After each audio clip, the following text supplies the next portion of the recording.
खबर अमेठी जनपद से है, जहां अमेठी जिले के तिलोई तहसील क्षेत्र अंतर्गत मोहनगंज थाना के भिलाई कला गांव निवासी राजकुमार मौर्य गांव के ही कुछ दबंगों से वर्ष 2016 से लगातार परेशान हैं। गांव के इन दबंगों के द्वारा राजकुमार मौर्य के खेत तक पहुंचने का रास्ता पूरी तरह से अवरुद्ध कर दिया गया, जिसके कारण वह अपनी खेती बाड़ी भी नहीं कर पा रहा है और परिवार के आय का स्रोत भी अब बंद हो चुका है।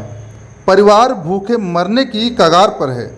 इसके बाद राजकुमार मौर्य ने न्यायालय की शरण लिया और धारा 133 के तहत तहसीलदार कोर्ट से आदेश होने के बावजूद सार्वजनिक चक मार्ग संख्या 302 को खाली नहीं कराया गया।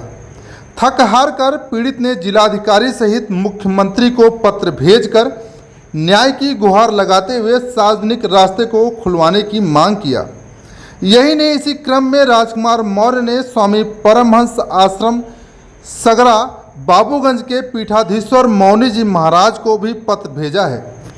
जब जिला प्रशासन के द्वारा राजकुमार मौर्य के प्रकरण पर कोई कार्रवाई नहीं की गई, तो ऐसे में राजकुमार मौर्य आज अपने परिवार के साथ घर के बाहर प्रधानमंत्री नरेंद्र मोदी और उत्तर प्रदेश के मुख्यमंत्री योगी आदित्यनाथ की फोटो लगे बैनर को लगाकर आमरण अनशन पर बैठ गया, जिसका साथ देने के लिए मौनी जी महाराज भी अपने दल बल के साथ वहां पर पहुंच गए। मौनी महाराज के पहुंचते ही गांव में हड़कंप मच गया। आनन फानन में पुलिस प्रशासन सहित तहसील प्रशासन भी मौके पर पहुंचा और बंद हुए सार्वजनिक चकमार्ग संख्या 302 का स्थलीय निरीक्षण किया गया। इस दौरान मौके पर पहुंचे तहसीलदार द्वारा इस बात का आश्वासन दिया गया कि दिसंबर 2024 तक संबंधित प्रकरण का न्यायालय के द्वारा गुण दोष के आधार पर निस्तारित कर समस्या का समाधान कर दिया जाएगा। इसके बाद मौनी जी महाराज और राजकुमार मौर्य तथा उनके परिवार के लोगों ने धरने को समाप्त किया है। ये राजकुमार मौर्य जो हैं, ये भिलाई कला मोहनगंज तिलोई अमेठी जनपद रहने वाले हैं। ये इनका मकान है। ये पूरे परिवार के लोग 2016 से लेके अब तक अपनी भूमधरी जमीन पर जाने के लिए सरकारी जो रास्ता छूटती है, चकवार छोड़ता है, उसको सपा सरकार में बंद कर दिया गया। सपा सरकार कुछ गुंडों ने उसे अतिक्रमण करके बंद कर दिया। तब से लेके अब तक ये व्यक्ति जिलाधिकारी महोदय के मुकदमा दायर 133 का उसमें इनको डिग्री हुई, आदेश हुआ, तहसीलदार साहब ने आदेश किया। उसके बाद भी इस व्यक्ति को न्याय नहीं मिला।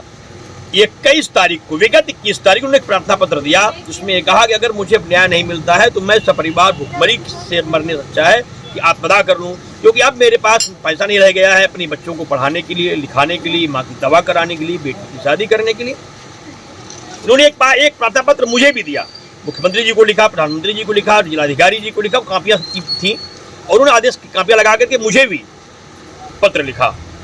इन्होंने फिर एक सार्वजनिक पत्रक भी बांटा, वो पत्रक मुझे दीजिए। इन्होंने एक सार्वजनिक अपील सबसे की मुख्यमंत्री जी के नाम पर कि ये मेरी सहायता की जाए, मेरी रक्षा की जाए। ऐसा इन्होंने सारे महात्माओं से अपेक्षा किया और मैंने भी अपने तरीके से प्रशासन को अवगत कराने का निवेदन किया कि देखिए ये काम प्रशासन का है, शासन का है, ये संत महात्माओं का विषय नहीं। इसे आप निस्तारित करें और निस्तारित करके इस पीड़ित परिवार को, क्योंकि अगर प्रशासन सरकारी जमीन नहीं खाली करा सकता तो फिर क्या करा सकता है? क्या करेंगे एसडीएम साहब, क्या करेंगे तहसीलदार साहब, क्या करेंगे लेखपाल? अगर आप अपराधी नहीं पकड़ेंगे फिर क्या करेंगे? क्यों ड्यूटी करते हैं? तो अगर सरकारी जमीन पर अतिक्रमण हुआ और कब्जा है तो फिर क्यों नहीं खाली कराया गया? और ये परिवार आत्मदाह करने के लिए तैयार हो, मुझे पत्र दिया है। तो ये आत्मदाह ना करे, इसके लिए हम संत महात्मा आ गए हैं कि आत्मदाह होगा तो महात्माओं का भी होगा तुम्हारे साथ। केवल पीड़ित परिवार नहीं मरे, क्योंकि उत्तर प्रदेश के मुख्यमंत्री जी महात्मा है और प्रदेश का, देश का मुखिया भी बड़ा गौरवशाली प्रधानमंत्री है। इसलिए इस सरकार में किसी हिंदू को आत्मदाह करना पड़े या कतई स्वीकार नहीं होगा। मैं बीच में खड़ा हूं इन्हें न्याय दिलाने के लिए संवैधानिक रूप से कि अगर कानून रास्ता थी तो क्यों कब्जा किया गया, किनके प्रशय में कब्जा हुआ, अपराधी उसके कौन है, सब खिलाफ कार्रवाई होनी चाहिए, उसको खाली कराना चाहिए। अगर नहीं खाली होता है, पीड़ित परिवार आत्मदाह करता है तो फिर जिला प्रशासन के लोग जिम्मेदार होंगे। तो मेरी सरकार में प्रशासन भी है तो छवि खराब होगी। इसलिए हम नहीं चाहते कोई पीड़ित परिवार मरे। हम केवल न्याय की दृष्टि से आए हैं, लेकिन तब तक अब मैं यहाँ रहूंगा जब तक तक इस परिवार को न्याय नहीं मिल जाएगा, क्योंकि ये केवल आत्मदान नहीं करेंगे। अब मैं भी अमरअनशन पर बैठ गया हूं, मेरे साथ ये श्री महंतों की टोली है बैठी हुई है, और आशुतोष पांडे जी जो 21 राज्यों की पदयात्रा करके भी कल ही लौटे हैं। 16,000 किलोमीटर आप चले हैं पैदल 21 राज्यों में, आप वो भी इस अनशन में सम्मिलित हुए हैं। तो हम सारे लोग मिलकर के इस पीड़ित परिवार के साथ खड़े हैं, इन्हें आत्मदाह नहीं करने देंगे। और मुख्यमंत्री जी से पुनः इस समय इस चैनल के माध्यम से मांग करते तत्काल इनको पीड़ित परिवार को रक्षा की जाए, सुरक्षा की जाए। और जो कानूनी विषय है कि चकमार्ग सरकारी जमीन होती है, उसे कब्जा किया गया, चाहे वो जितना बड़ा अपराधी हो, उसे दंडित करके उसको खाली कराना चाहिए। अन्यथा आतंकवादी हिंदुस्तान में घुस जाएंगे, देश कब्जा कर लेंगे, संसद कब्जा कर लेंगे, विधानसभा कब्जा कर लेंगे, राज्यसभा कब्जा कर लेंगे, लोकसभा कब्जा कर लेंगे, मेरी तहसील कब्जा कर लेंगे, मेरा जिला कब्जा कर लेंगे। अगर आतंकवादियों के डर से कार्रवाई नहीं हुई तब तो कुछ बचेगा ही नहीं, कुछ सुरक्षित नहीं रहेगा।